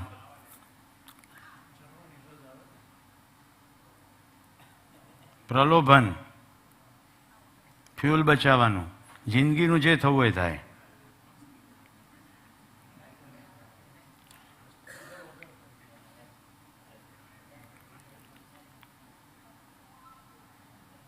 ક્યારેક તો મેં પણ ફોટા પાડ્યા છે પ્રવાસ વખતે. એટલું બધું ભર્યું હોય કે ગમે ત્યારે વ્હીકલ ઓવરટોપ થઈ જાય, ડ્રાઈવરનું પણ અવસાન થાય. બધું આ પ્રલોભનના જ ઉદાહરણ છે. હું તમને વીણી વીણીને થોડાક બતાડું છું.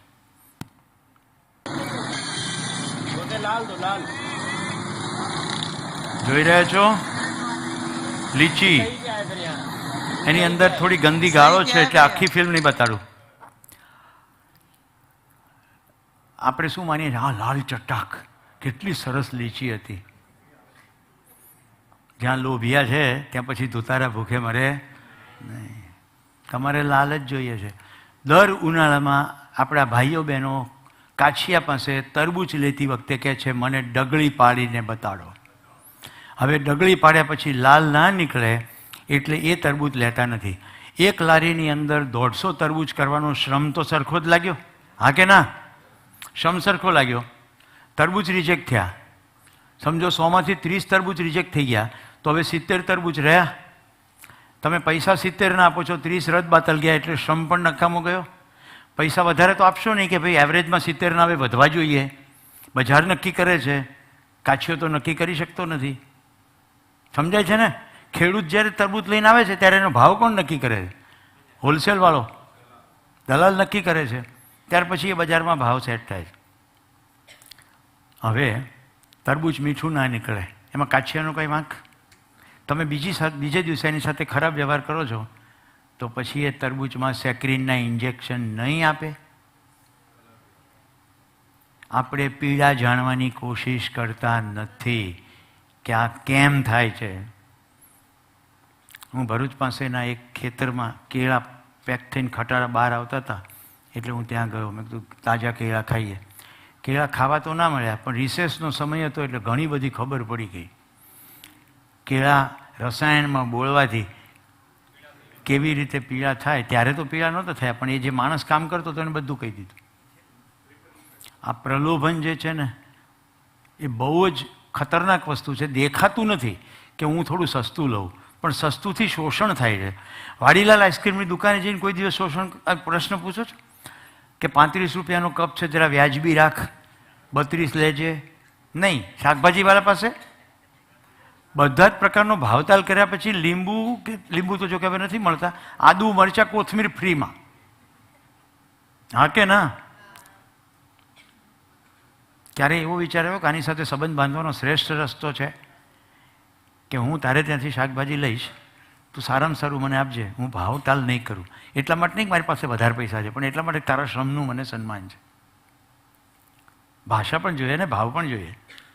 આવું કોઈ શહેરની બધી જ મહિલાઓ અને ભાઈઓ નક્કી કરે તો એ શહેરની શાક માર્કેટ કશું ખોટું કરશે નહીં. એ દિવસે કહેશે કે આ તમને અપાય નહીં, આજે વેચાય એવું છે નહીં. માનના. હવે આનાથી કયા પ્રશ્નો હલ થાય છે જુઓ.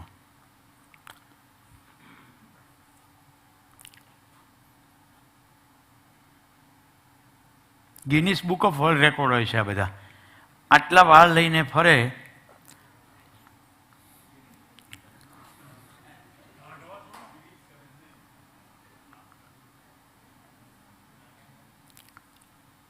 ખ્યાલ આવે છે તમને? આનાથી કોઈ પ્રશ્નો હલ થાય? પણ શું માનેલું છે? બીજા કરતાં વધારે લાંબા નખ, બીજા કરતાં વધારે લાંબા વાળ, અમુક ઈંડા આટલી મિનિટમાં ખાઈ ગયા અથવા આટલી બોટલ પી ગયા, બીજા કરતાં વિશિષ્ટ થવાનું પ્રલોભન.